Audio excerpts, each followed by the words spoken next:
كعب ولد في ربيع الأول من عام الفيل في مكة المكرمة.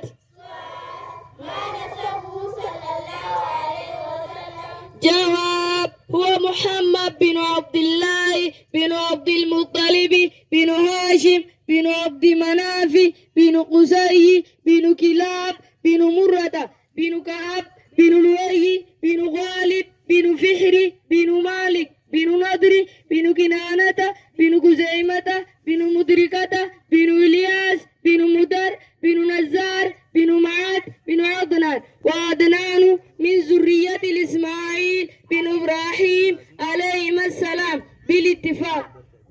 السلام عليكم ورحمة الله وبركاته.